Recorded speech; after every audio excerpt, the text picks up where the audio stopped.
Assalamualaikum warahmatullahi wabarakatuh. Salam sejahtera untuk kita semua.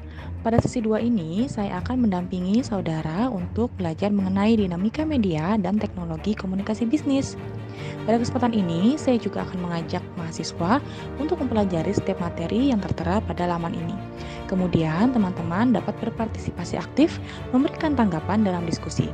Selamat belajar dan tetap semangat! Pertama-tama, kita akan mempelajari mengenai dimensi saluran komunikasi dalam komunikasi bisnis. Menurut Raup dalam Blank dan Harrelson tahun 1979, dimensi pertama adalah kredibilitas saluran, di mana derajat kecanggihan dan tingkat kepercayaannya saluran tersebut. Kemudian yang kedua adalah umpan balik dari saluran, di mana keberadaan saluran memberikan kesempatan kepada penerima untuk memberi respon dengan segera dan maksimal. Yang ketiga, keterlibatan saluran, di mana ada upaya sadar yang dibutuhkan oleh semua indera agar dapat memahami informasi dari saluran komunikasi. Yang keempat, ketersediaan saluran, di mana adanya saluran dalam suatu wilayah. Kemudian, daya tahan saluran. Daya tahan saluran komunikasi dari waktu-waktu dalam membawa pesan. Media cetak memiliki daya tahan yang lebih tinggi dibandingkan radio.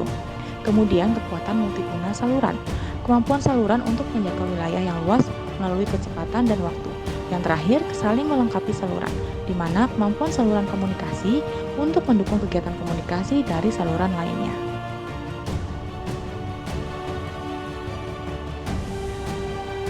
Saluran komunikasi yang dapat digunakan dalam komunikasi bisnis antara lain, pertama, media cetak, contohnya surat kabar dan majalah. Kedua, media elektronik seperti radio, televisi, dan film. Yang terakhir, media internet berupa email, e-commerce, dan EPR. Dalam komunikasi bisnis, kita perlu menggunakan teknologi dalam komunikasi bisnis tersebut. Alasannya karena penggunaan teknologi komunikasi dapat mengatasi masalah-masalah yang mendasar dalam bisnis, yaitu akurasi, biaya, kecepatan, kualitas, dan kuantitas dalam operasional bisnis. Selanjutnya, perkembangan bisnis saat ini juga bergerak dengan cepat dibanding sebelumnya, sehingga membutuhkan komunikasi yang lebih luas dan lebih baik dalam rangka menghadapi persaingan yang lebih ketat. 3 aktivitas bisnis utama di internet antara lain membangun produk, aktivitas operasional, dan pelayanan jasa.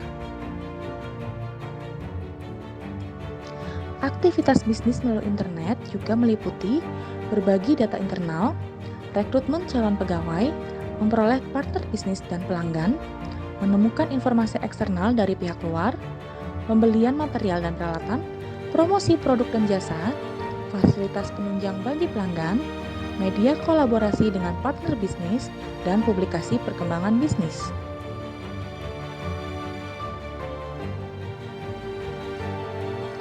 Penggunaan internet sebagai media komunikasi bisnis dapat berupa email, e-commerce, dan EPR. Komunikasi bisnis menjadi suatu kajian praktis yang memerlukan konteks yang relevan dengan situasi dan konteks komunikasi bisnis itu sendiri.